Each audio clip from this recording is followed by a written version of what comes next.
ഇക്ക ഇക്ക അല്ല. എന്ത് വേണം? അല്ല, ചേച്ചിയുടെ നമ്പർ സ്റ്റേഷനിലാണെന്ന് അറിയാവുന്നതുകൊണ്ട് ഇക്കയുടെ നമ്പർ വിളിച്ചത്. കിട്ടുമായിട്ടെ. ചേച്ചിയുടെ ഫോണ് സ്റ്റേഷനിലാണെങ്കിലും ചേച്ചിയുടെ ഫോൺ ഓണാണ്. സ്റ്റേഷനിൽ ഓണാണല്ലോ. ഓക്കെ. കോടതിയുടെ സേഫ് ഗാർഡിനകത്ത് ഓണാണ്. എന്തേ?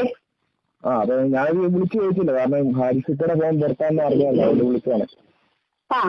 നീ വിളിച്ച കാര്യം മാത്രം മതി. പുറത്താണോ അകത്താണോ അത് വേറെ വല്ലയിടത്ത് വെച്ചിരിക്കണമെന്ന് നീ അന്വേഷിക്കണ്ട.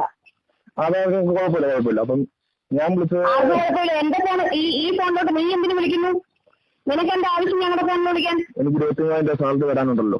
നീ പോലീസ് സ്റ്റേഷനിൽ കംപ്ലൈന്റ്, നിനക്ക് ഏറ്റുമാനൂർ വരാനല്ലേ പേടിയുള്ളൂ? നീ ഈരാറ്റുപേട്ട പോലീസ് സ്റ്റേഷനിൽ കംപ്ലൈന്റ് കൊടുക്കുക. ഞങ്ങൾ അവിടെ വെച്ച് നീ 23,000 നിനക്ക് ഞങ്ങൾ തരാനുണ്ടെന്ന് നീ പ്രൂവ് ചെയ്ത് കഴിഞ്ഞാൽ നാളെ രാവിലെ 12 മുമ്പ് സെറ്റിൽമെന്റ്. ഉറപ്പാണല്ലോ? ഉറപ്പ്. പ്രൂവ് ചെയ്യണം. പ്രൂവ് ചെയ്യാത്ത 5 പൈസ നിനക്ക് കിട്ടത്തില്ല. പ്രൂവ് ചെയ്തിട്ടില്ലെങ്കിൽ ഞങ്ങളുടെയൊക്കെ ഫോട്ടോ സഹിതവും എന്റെ പേരും എന്റെ അപ്പന്റെ പേരും അടക്കം പാലിച്ചിട്ട് നീ ഉപദ്രവിച്ചതിന് മൊത്തം ഞാൻ നിന്നെ കൂടെ പ്രവർത്തിക്കും. ആയിക്കോട്ടെ, എനിക്ക് അറിയാൻ പിന്നെ വൗച്ചർ തിരുത്തരുത്. അത് നീ ഇരുന്നപ്പോൾ ചെയ്തിട്ടുണ്ടെങ്കിലേ ഉള്ളൂ. ഞങ്ങളുടെ കയ്യിൽ നിന്ന് പറ്റിച്ച പൈസയുടെ കണക്ക് കുറച്ച് നീ ഇരുന്നപ്പോൾ ചെയ്ത് കുറച്ചിട്ടുണ്ടെങ്കിലേ ഉള്ളൂ. നിന്നെ പോലെ എനിക്ക് തന്ത ഒന്നേ ഉള്ളൂ. നിന്നെ പോലെ പലരില്ല. ഞങ്ങളാരും പറമ്പിലെ മണ്ണെടുത്ത് കൂടോത്രം ചെയ്തിട്ട് ഞങ്ങൾ വസ്തു ഇത് ഞങ്ങൾ പേഴ്സണൽ കാര്യമാണ്. ഞങ്ങളുടെ പേഴ്സണൽ കാര്യമൊക്കെ എടുത്ത് നിനക്ക് ഫേസ്ബുക്കിൽ തലക്കാമെങ്കിൽ നിന്റെ വസ്തു നീ വിനോദിനെ കൊണ്ട് കൂടോത്രം ചെയ്ത് വിറ്റിട്ട് അതേ ഞങ്ങൾക്ക് ഞാൻ തീരുമാനിക്കും. ഞങ്ങളുടെ വണ്ടി എങ്ങനെ വെക്കണം ഞങ്ങൾ തീരുമാനിക്കും. നീ ആയിക്കോട്ടെ. പക്ഷേ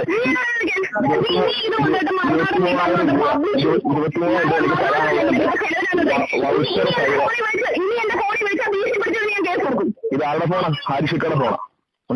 എന്റെ ഭർത്താവാണ്, നിന്റെ വന്തയല്ല. എനിക്ക് ഹാരിസിക്കയുടെ സംസാരിക്കേണ്ടത്. ഇക്കായിട്ട് സംസാരിക്കേണ്ടത്. നീ സംസാരിക്കുന്നില്ല.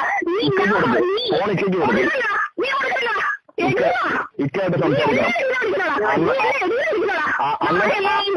അണ്ണനുമായിട്ട് സംസാരിക്കണം.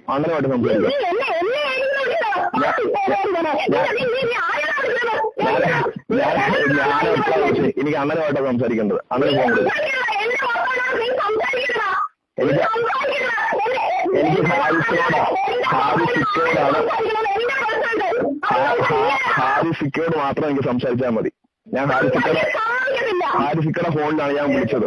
അതേപോലെ എനിക്ക് 1-2 കാര്യങ്ങൾ പറയാനുണ്ട്.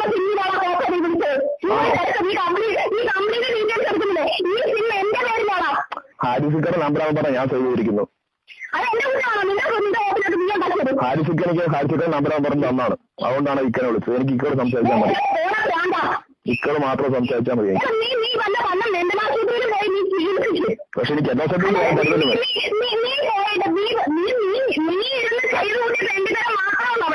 എനിക്ക് മഞ്ഞ സർട്ടിഫിക്കറ്റ് വരുമെങ്കിൽ കുഴപ്പമില്ല. ഇപ്പൊ ആരും തരത്തില്ല, ഉണ്ടാ കുഴപ്പമില്ല.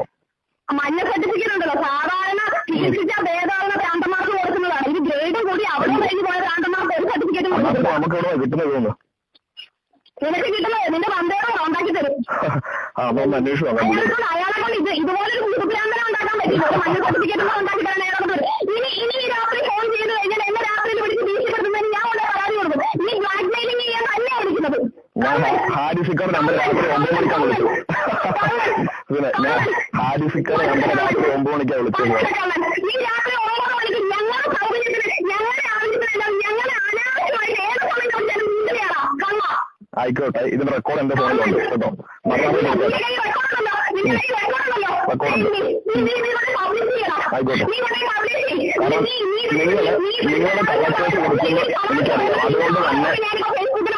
പോസ്റ്റ് ചെയ്തു. ഞാൻ റെക്കോർഡ് ഇപ്പം പോസ്റ്റ് ചെയ്തോ. റെക്കോർഡ് പോസ്റ്റ് ചെയ്തോ. ആയിക്കോട്ടെ. 24,000 രൂപ അങ്ങോട്ട് ഡയലോഗ് അടിക്കും. 24,000 രൂപ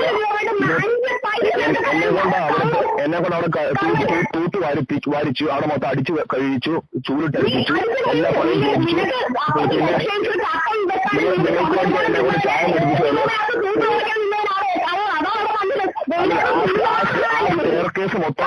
ആ സ്റ്റെയർ കേസ് മൊത്തം ഞാനാണ് തൂത്ത് വരുന്നത്. ചായ നിങ്ങൾക്ക് മേടിച്ചിട്ടുണ്ട്. നിങ്ങളുടെ മകൻ എന്റെ ചോറ്റും പാത്രത്തിൽ നിന്നാണ് എന്റെ ചോറ്റും പാത്രത്തിൽ നിന്നാണ് പപ്പടം കൂട്ടി ചോറുണ്ടത്. അത് മറക്കണ്ട കേട്ടോ. പപ്പടം എന്റെ ചോറ്റും പാത്രത്തിൽ എന്റെ കൈയും കൊണ്ട് അവൻ നിന്റെ പാത്രത്തിലെ ചോറ്റും പാത്രത്തിൽ തിന്നെങ്കിൽ നിന്റെ ബർത്ത്ഡേക്ക് നീ നിന്റെ വള്ളിയുടെ ചെറുപ്പം തിന്നു കുത്തിക്കൊണ്ട് വന്നത് നീ ഇട്ടോണ്ട് നടക്കുന്ന ഷൂടൊക്കെ കുഞ്ഞു നോക്കിയിട്ട് അനാവശ്യ വളർത്തും. ഷൂടെ സൂക്ഷിച്ച് വെച്ചിട്ടുണ്ടോ ഓർമ്മയായിട്ട് കേട്ടോ. നീ ഷൂവിനെ കുറിച്ച് ഉണ്ടാക്കുന്നത് നീ ആണാണെങ്കിൽ ഈ പരാതി കൊടുത്തിട്ടുണ്ടാക്കാം. പക്ഷെ നാളെ വന്നേക്കാം. നീ ആണാണെങ്കിൽ നീ ഇപ്പൊ കൊടുക്കാൻ വരാം. ഞാൻ ഇപ്പൊ വരാം. ഇപ്പം നാളെ കൊടുക്കാം. ഞാനിപ്പോ കൊണ്ടു കൊടുത്തോളാം. നിന്റെ ശല്യം കാരണം ഞാനിപ്പോ കൊണ്ടു കൊടുത്തോളാം. ഞാൻ നിന്റെ ശല്യം കാരണം ഞാൻ കൊണ്ടുപോകാൻ വരാം. നീ എന്റെ ഫോണിൽ നിന്റെ ഫോൺ വന്നാ നീ കണ്ടോ? ആയിക്കോട്ടെ നമുക്കാരും ചേച്ചി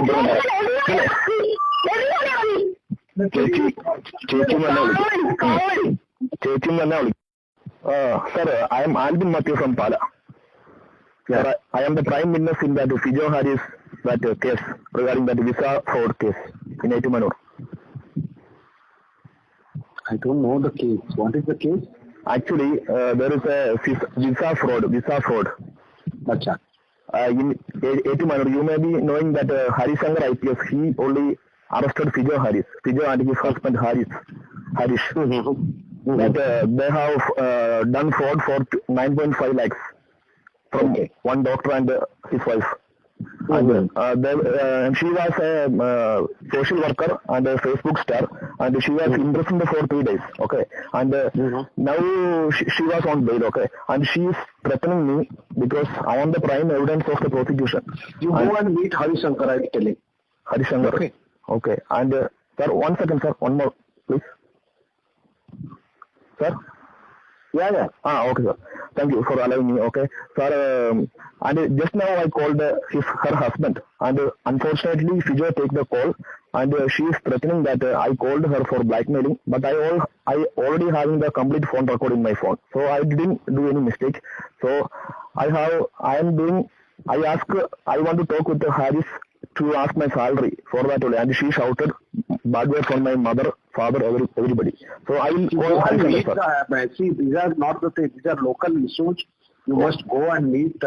You are really correct, sir. Really correct, sir. Thank you, sir. I will call him. Thank you. Thanks a lot, sir. Thank you.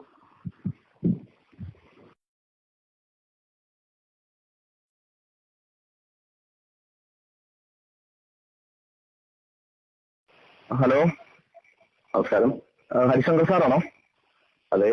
സാറേ, എനിക്ക് DGPയുടെ അവിടുത്തെ കൺട്രോൾ റൂമിലെ ബിജു എന്ന് പറഞ്ഞ സാറാ നമ്പർ തന്നേ സാറിന്റെ. ഞാൻ വിളിക്കുന്ന പാല എടപ്പാടി ആൽബിൻ മാത്യു ആണ് എന്റെ പേര്. അപ്പം ഞാൻ ഏറ്റുമാനൂർ ഫിജോന്റെ കമ്പനിയിൽ 6 മാസം അക്കൗണ്ട്സ് മാനേജറായിട്ട് വർക്ക് ചെയ്ത ആളാ. അപ്പൊ ഞാനവിടെ അക്കൗണ്ട്സ് മാനേജറായിട്ട് വർക്ക് ചെയ്ത മൂലം എനിക്ക് അവിടുത്തെ നിർണായകവും രഹസ്യ സ്വഭാവമുള്ളതുമായ കുറെ തെളിവുകൾ വീട്ടിലിരിപ്പുണ്ട്, എടപ്പാടിയിലെ വീട്ടിലുണ്ട്.